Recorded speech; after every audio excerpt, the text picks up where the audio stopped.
Alzheimer's care is a very complex, multi-contextual concept.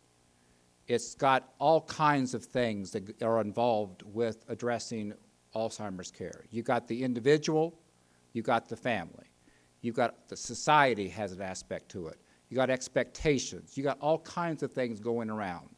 And I'm going to try to simplify it the best I can so you can leave feeling like, okay, I get it enough to know I can do something about it. This is the agenda. The agenda is meant to be kind of a mile across, but I think all of you are in places in your life right now where you would like to kind of go a mile deep in something. I have no clue where you are with the disease process, if anything, so I'm going to kind of start with going a mile across and go a mile deep on two areas. First of all, I want to introduce to you the concept of wisdom. Okay? All of you in this room, with maybe a few exceptions of those of you way below the age of 40 or 50, probably at least we admit one advantage of getting older is we should be wiser. Okay? And what's the definition of wisdom? What's the definition of wisdom? It's the combination of love and intelligence. Wisdom, people who are wise combine love and wisdom and intelligence. If you just have love as a caregiver, you're not good enough. You also have to have some skill sets and some competencies and some intelligence. You and I bring wisdom to everything that we do. And even if you think you are fortunate, I think you're naive if you do, if you think you can escape this disease, I think you're naive, like I said, but even if you do, I think what I'm about to say tonight will help you because you cannot get good at Alzheimer's care without also getting good at other parts of your life. Because what works for people with Alzheimer's works in every other aspect of your life. You can't be good at taking care of people with dementia and not be wise. You have to bring wisdom to the encounter every time. The second concept is ordinary. Wisdom and ordinary. How many of you have ever walked into a place, a room, where you were the only one? You were the only white person in an all-black environment. Or you were the only woman in a group of all men. Or if you happen to be stupid enough to wear a KU jersey into an Iowa State room, okay, or an Iowa room, okay? You've been in situations where you were the only one and you felt everybody looking at you because you were unique. You were different. And we don't like difference, do we? We kind of see that as something that's just a little bit edgy or wrong. People with Alzheimer's sense that they're different. And when you look at somebody with Alzheimer's from they are different or they are something's wrong, remember the advantage that we finally got with people with handicaps? When we finally figured that out? Let's don't look at their handicap, let's look at who they are as a person. It's the same thing. They sense you. If you come with fear, Kent's point, they feed off fear and they just cannot function. What I want you to understand is what makes them ordinary. They are more similar to you than they are different. Their mind is changed. I will not deny that. I don't want it either. But their heart and their soul, what makes us human, remains intact. And you've got to be good at connecting to the heart and to the soul. And that's just the same today as they are at 7th stage of the disease process. You have the ability to connect at a person's heart and a person's soul. You don't have to be an expert. Just be human. Ordinary, wisdom. Okay, so let's take those two toolkits and let's go through this thing. And again, apply this to people with dementia, but also apply it with your spouse. Okay? Or your kids. Well, I don't know if it works with kids, but anyway, we'll try. Okay, all right, here we go. Okay, first of all, you have to have some knowledge. Understanding Alzheimer's, I'm going to go through this quickly because if you want to know something about Alzheimer's, good God, just pick up the newspaper. There's 1,000 statistics. I'll go through a few. Number one, what's the difference between dementia and Alzheimer's? I hear this all the time. Well, I think she's got dementia. No, I think she has Alzheimer's. Or, okay, here's the definition. Next. Dementia is the umbrella. Okay, it's not a disease in itself. The term dementia is used to describe a collection of symptoms caused by disorders impacting the brain. Dementia is the umbrella. Okay? There are 70 kinds of dementias. Only one of them is called Alzheimer's. Now, why do you hear Alzheimer's more than any other dementia? Because it's more prevalent. The vast majority is Alzheimer's, okay? So these are the different kinds of dementias. Alzheimer's is the most prevalent. It's the one that affects us the greatest. And it's the insidious onset. Insidious kind of means it's just gradual, starts off slow, okay? That is a blessing because it gives you time to prepare. You must understand something about if you are given the responsibility to take care of somebody with Alzheimer's, you've got to get yourself ready for a long journey. It ain't going to be easy, but you got to get prepared. It's a progressive decline of cognitive function. That's the plaques and the tangles in the brain. This is about the brain. The brain literally is getting eaten up gradually. It kind of starts in the process and goes around. Dr. Benner talked about that. Result in impairing a social or occupational function from a previous highest level. You have to see a difference in someone's ability. If you're lost today at 50 or 60 or whatever you are, you're still going to be lost with dementia. It's something that you were good at before that you're not good at because of disease. That's a form of the ramifications of Alzheimer's, okay? We get into long stuff here, but these are some of the signs that these are the effects of the disease process. Anybody who's had somebody with Alzheimer's recognizes these things immediately. Okay, these are some statistics I get all the time. My grandfather has Alzheimer's, my mom has Alzheimer's, am I going to get it? Okay? The answer is fairly simple. 95% of people with Alzheimer's get it because they get it. The factor of aging is why people get Alzheimer's. They got older. As you get older, the odds of you getting Alzheimer's increases. 50% of us, when we reach 85, if this room was full of 85-year-old people, half of the audience would have Alzheimer's. If this audience was full of 60-year-olds, which I am, 5% of us would have it. It doubles every 5 years. So statistically, it starts to happen about 60. If you got Alzheimer's, and we have it at Arbor Springs, we have it in our home care, at 40, maybe 50, I've seen some at 30. It's tragic. It happens. They have Alzheimer's because of genetics. So you don't inherit it unless your parents had it when they were very young. This is that whole grid. We divide the disease. We used to call it early, mid, and late. Now we call it the Riesberg continuum. It goes from stage 1 through stage 7. Okay? What is stage 7?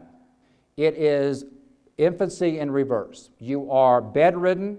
You're in a fetal position. You cannot speak. You are totally have to be cared for. That's stage 7. Alzheimer's, unlike other dementias, is progressive. Most of us will die if you have Alzheimer's with something else, because you're also 85.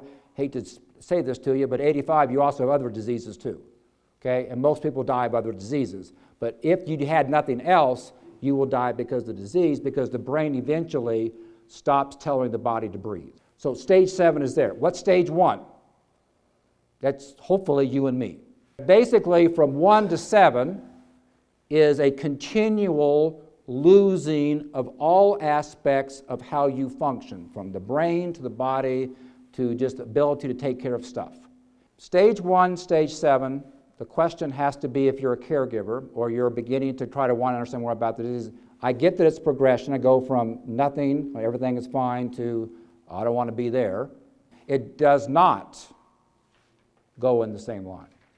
This is how it goes. What I'm trying to say to you is that the disease process goes in circles. A particular day in the life of somebody with dementia could start off at stage 4, could go to stage 7, could go back up to stage 3, all within 24 hours. Or July could be a month of 4s, and a month in August be a month of 5s. It continually evolves, but the fact of it is it goes towards 7. What's the difference between that slide, besides poorly drawn, and the other slide? The difference is, of course, is that straight line right there, right? And this is why you need to be here or someplace to get information. This doesn't have to happen. What this is that somebody started off in the disease process, something happened to the individual, and nobody was there to catch it. That person was left unattended, and we didn't catch a cause that made the person spiral down. We must create a village, a community around a person with Alzheimer's. They need our support. I don't care what your history is. I don't care if you love your mother or not. Get rid of all that stuff. Everybody gather around and do their part. And this is neglect. Nobody purposely did that, but everybody fell asleep at the wheel. And what happens is, what makes this tragic is they went from 2 or 3 down to a 6, and guess what, guys? It doesn't go back up. We permanently made their new normal way down here because we didn't catch it. Now, what causes this drop? What are some things that cause somebody who has dementia, which left on its own goes gradually like that? What causes the drop? Give me an example. Diet. Their diet changes. All of a sudden, because they forget to eat, they don't know what they're doing, all of a sudden, all that food you give mom, you thought she was eating, you ever check the refrigerator? She ain't eating it. Okay, what's another thing? Close to diet is water. Fluids. They don't drink water. They get dehydrated. All of a sudden, boom. You and I can make the adjustment. They can't. What else? Think of all the things that affect your life too. Remember, this is ordinary too. It's just that you can adjust. What else? Sleep. Social. The kid that used to be close to her died. Things happen in their life that affects them, and all of a sudden they can't recover. Anything from social to diet. They have a UTI. They have fecal impaction. They have pain. Anything that affects a human being affects them. They're a human being, but they can't adjust. We got to pay attention to their baseline. Make no assumptions. And do not ask Mom, how you doing? Fine, and let it go. When you have somebody with dementia, you have to trust her answer or his answer, but you have to verify it. Okay? It's okay. Trust is defined a little bit differently now. You have to find out what he or she is doing.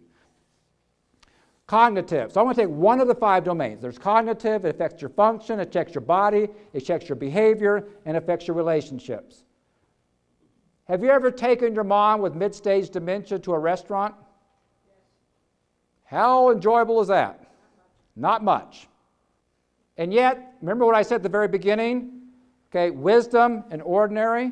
Don't you need to? We're social human beings, right? We need people. But it's embarrassing to take mom out in public. So what do? We keep mom at home. We isolate her. We take her away from the very fabric that we all need. We need other people. Get over it. Take her out to lunch. This is what your brain does. It affects your memory, your language, your reasoning, your abstraction, attention, judgment. And by the way, judgment is probably the biggest concern that you have. They make poor decisions. Leaving somebody alone with Alzheimer's is against the moral code. They cannot be responsible for making good decisions. They can't. The part of the brain that allows you to make a good decision is gone. Okay? And don't try to tell your mom, don't you remember? No, I don't remember. Don't tell me that. I know I don't remember because the part of the brain that used to remember is gone. Okay? Perception and organization. I wasn't organized to begin with. I'm not going to be organized when I got Alzheimer's. Again, it has to be a change. Okay? So your brain does a whole lot of stuff, but the brain has some brain cells to do it. Biology 101, different parts of your brain does different things. And by the time you die with the disease, all that stuff is gone. Guiding principles for caregivers and families. Okay, so what can you kind of hang on to? Okay, next. There are 4 things, or lots of things, but just take these 4. Don't allow the disease too much power. We do. We blame the disease on everything. Oh, that's the disease. Maintain personhood despite the disease. Recognize that they have rights, just like we have rights. The rights don't change. Okay?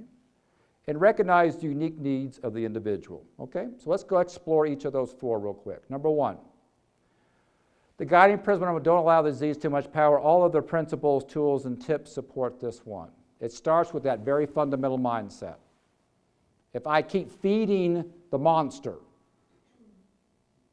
of this disease and give it too much power, too much credit, I will never be able to manage a quality of life with my partner or my loved one. Don't feed into that myth. The disease sucks. No question about it. But don't let it have that much control. There are things that we can do to mitigate the awful things that happen with the disease, but we have to understand what the disease is doing and what we can do about it. You got to understand that well, okay? Focus on the person and not the disease. That sounds so, okay, Chuck, we get it. Don't be preaching. We get the concept. But let me run through a test, okay? See if you pass the test, okay? Next. What makes us a person as opposed to an animal or a plant, okay? All right? We can think, we can talk, we can reason, we can plan, and we can solve problems. That's kind of a human piece of what makes us human, right? We'd all agree, okay, so what's your point, Chuck? I traveled all the way here to get that. So next question. Now, what makes us a unique person? Remember, I like to ask questions. It's how we think and talk. That's what makes you, you, and me, but yet we all share the commonality that we're human. Okay, so far it's like, okay, so what's the breaking news here? If Alzheimer's disease takes away our capacity, because it takes away the brain to think and to talk and to reason and to plan and solve problems, did we take away their humanity? The very thing that you just agreed to 2 slides ago that says that defines us as humans, we just took it away, so ergo, maybe they're not human. And I'm not saying that you fall into that trap, but there's a mental permission every now and then to kind of ignore her for a minute. Oh, she doesn't know. She won't know. She's in that state. And we don't see them as inhuman. We don't go that far, but we kind of dismiss for that moment of, it's just they're different and we can get away with treating them as if they were invisible. What do you and I need from other people? We need people's respect, right? There's a great word, I love this word. It's called being respectful, attentive. Respectful attentiveness. If you could go to everybody that you meet today and respectively pay attention to them, and when people with Alzheimer's, they are very, very sensitive to the fact is everybody treats me as if I'm invisible, especially if you're in stage 6 or 7 when you can't talk. Don't fall for that trap. They feel just like you feel. They can't communicate it, but they feel it. If you were ignored and passed over as you were invisible, you would speak up because you have a voice. Just because they don't have a voice doesn't make it right or wrong, okay? So, this gives you a permit. That's what you constantly have to think about. Next slide, okay? So, regardless of what happens, there's still a person in there, okay? Don't forget that, okay? Next. They have rights. Did you know that there's an Alzheimer's Bill of Rights? Okay, well now you will. Next. Okay, what are they? To be informed, to have appropriate ongoing medical care, to be productive as long as you can, to be treated like an adult. I just said Alzheimer's is maturation reversed. You end up acting like a child, but they're still an adult. They still feel the sense of being an adult. The carefulness is you can't treat them like a child, even though they act like a child sometimes. They are an adult. And yet they've lost the ability to do some adult things such as language and et cetera, et cetera. To have expressed feelings taken seriously.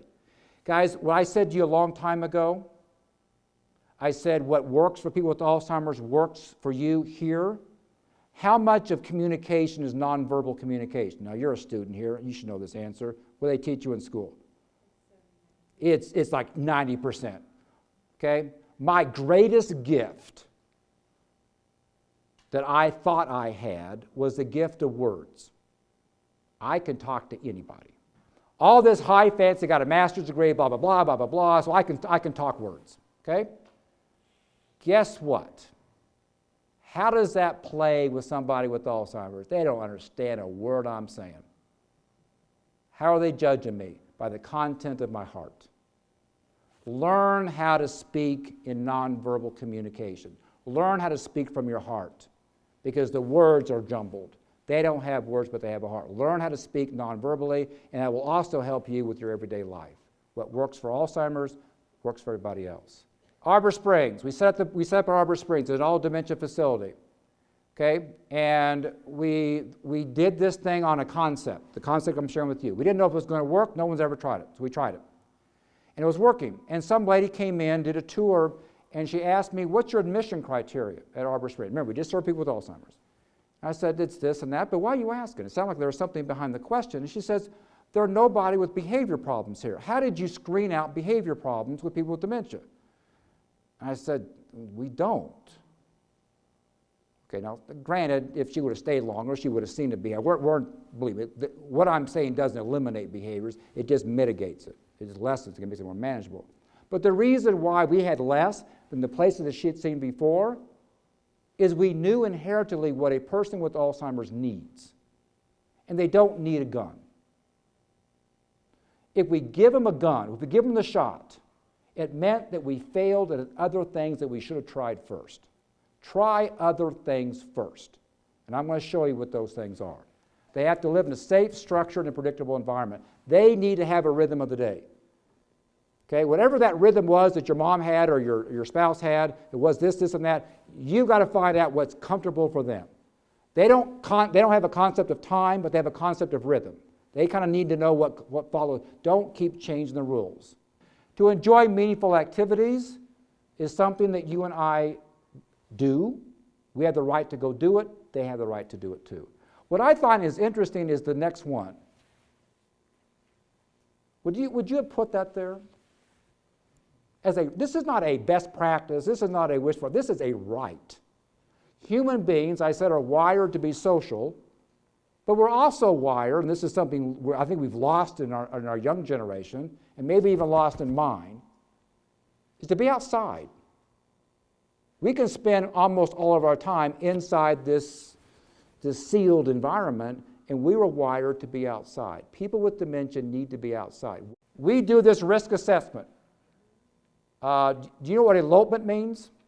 Elopement in Iowa means you get fined $10,000. That's what elopement means to an owner, okay?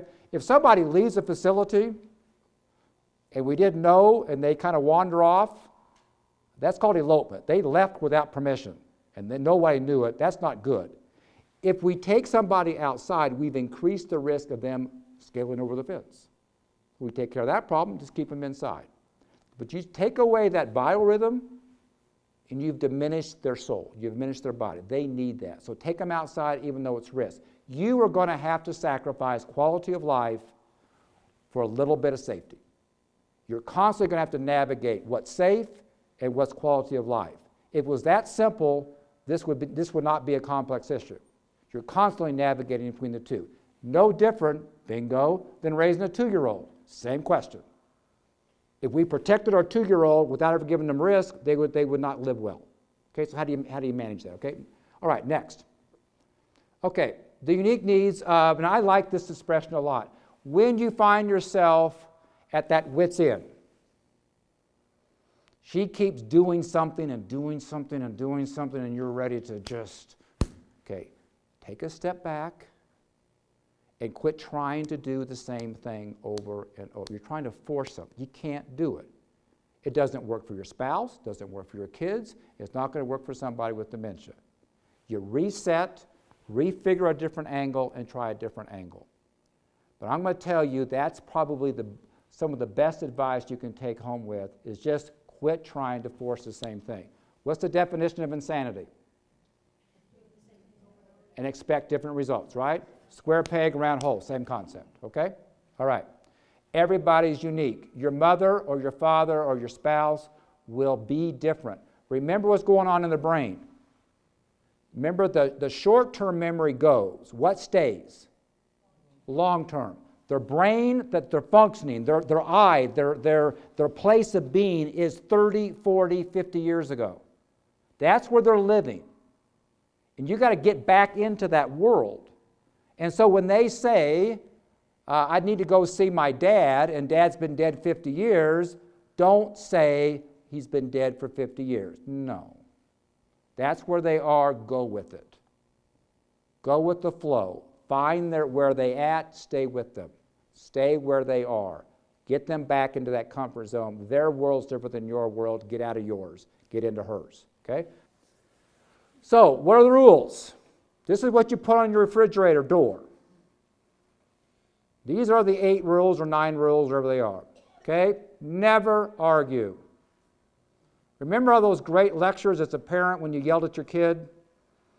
All that pontification of yang, yang, yang, yang, yang, yang, yang in your body. Guess what, folks? Every time you went into that mode to your kid's brain just shut you off. It was a wonderful lecture, I'm sure, but it was wasted. When you argue with somebody with dementia, you just need to know that whatever you're trying to convince that person of didn't go anywhere. So go do the argument in a mirror someplace else. Don't argue with somebody. The brain that can argue back or debate with you to be rational is gone. There's nothing to argue with. Logic and reason do not exist. That goes with number 1. Lying is acceptable. What does that mean? You've been taught as good Presbyterians or Methodists or whatever you are, you're never supposed to lie, right? Until you're a politician, right? Or something like that. Okay, you're meant to always say the truth. Truth is relative.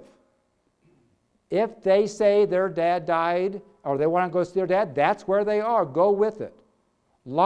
Truth and lying are 2 different concepts. Go into their truth.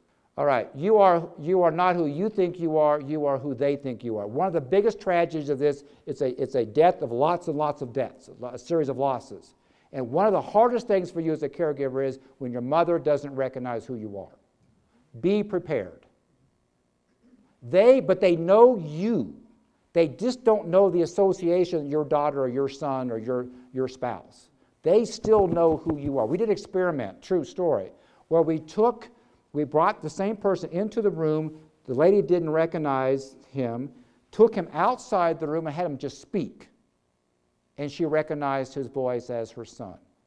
It's this, I don't know what it is, but they can't do the face thing and the register thing. They just can't do it. But they still sense you. Keep coming. The tragic is, especially for the grandkids and the kids, because they don't have that rapport anymore, is you got to keep coming because it does matter. Learning to do something new is not important. How many of you, I keep going back to the parent thing, that's probably not appropriate, but it's what I got. When the 4-year-old comes home with the art project, where do you put it? You put it up. Do you critique the art? No, in fact, you don't even know which way is up or down, right? You just put up there. You don't critique it because it's the enjoyment, it's the process. You want to encourage your kid to keep trying to do something or get a better day job, okay, or something. But you got to kind of encourage creativity.